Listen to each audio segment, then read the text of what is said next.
não temos mais o controle do nosso próprio tempo. Há uma quantidade enorme de solicitações que temos de atender permanentemente. Permanentemente, né? Eu tenho a impressão de que isso tem a ver com o próprio ritmo que vem sendo impresso à nossa vida cotidiana de uns tempos para cá. E isto é generalizado, é geral. Tudo se passa como se uma determinada mentalidade estivesse imperando na nossa sociedade. E uma mentalidade, ou se vocês quiserem, uma ideologia, entre aspas, aí, que é esta, a inteira devoção, a mais completa devoção ao trabalho. Na nossa sociedade estamos convencidos de que o trabalho dignifica o homem, ou seja, o trabalho é um valor. Vida profissional e vida pessoal. Não há mais limite, não há mais separação, não há mais forma de demarcar esses territórios, né? A vida pessoal e a vida profissional se confundem.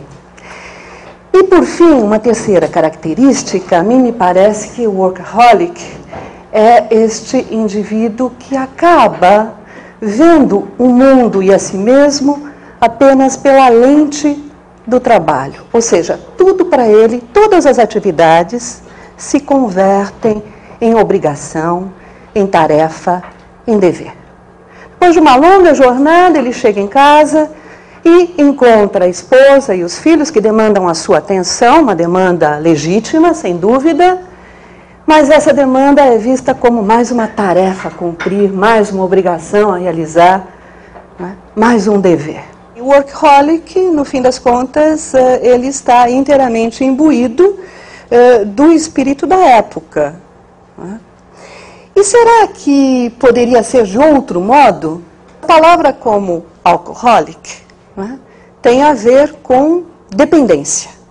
O alcoólatra tem uma dependência física e psíquica da bebida. O workaholic depende, não é, do trabalho.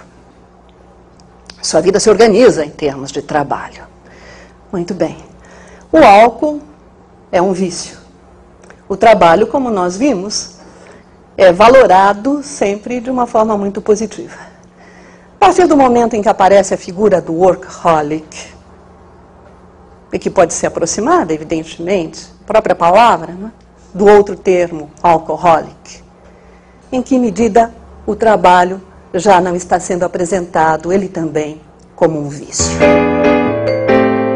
Grande dificuldade com baixa habilidade é o que vai dar a ansiedade, que vai dar o estresse patológico. Se a minha habilidade é do tamanho da minha dificuldade, eu aprendo, quer dizer, eu aumento a habilidade. O que eu tenho que fazer? Eu tenho que aumentar a dificuldade. A dificuldade vai mudar de nome e vai se chamar desafio.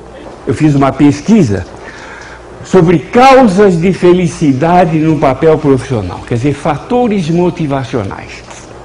5 grandes fatores motivacionais.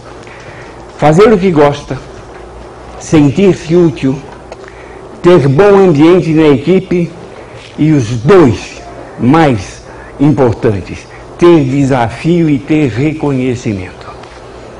Se vocês fizerem uma revisão do período em que mais estiveram estimulados profissionalmente, certamente estavam enfrentando uma encrenca de bom tamanho. Desafio quer dizer, eu sou corajoso, eu sinto medo, eu tenho coragem e eu enfrento.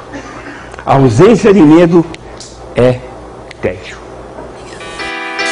Inovar é uma coisa muito difícil para a maioria de nós, seres humanos, não é? Se a gente fosse para a escola para aprender a inovar, a escola não tinha grade curricular, né? A escola tinha grau de liberdade. Então a gente vai lá e a gente é amestrado para aceitar as coisas como elas são.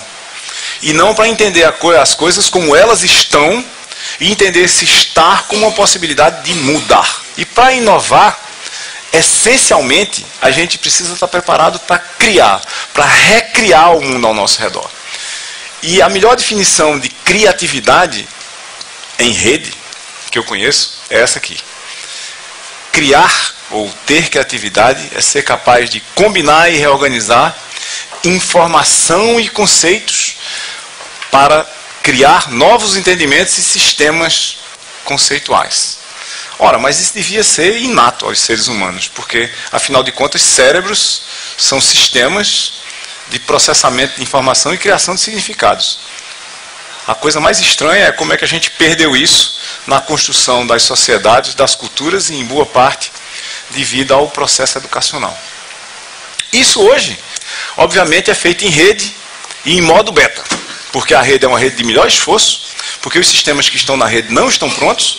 A gente tem que aceitar também o fato de que nós e as nossas sociedades e os nossos dogmas e os nossos paradigmas não estão prontos, que eles são passíveis de modificação e que essa, de uma forma, é a nossa missão. Nós não estamos vivendo uma era de mudança, nós estamos vivendo uma mudança de era. É completamente diferente. Nós estamos saindo de uma era tipicamente industrial e entrando numa era onde o conhecimento passou a ser o principal fator de produção. E isso implica numa mudança do trabalho. Se o bom trabalhador da era agrícola, ou industrial, como Ford dizia, era aquele que deixava o cérebro em casa, na sociedade do conhecimento, qual é o trabalhador que eu preciso? Que tipo de trabalho eu preciso? Que tipo de estrutura dentro de uma empresa eu preciso? O diferencial hoje são as pessoas. As pessoas é que vão fazer a diferença. E as empresas já perceberam isso.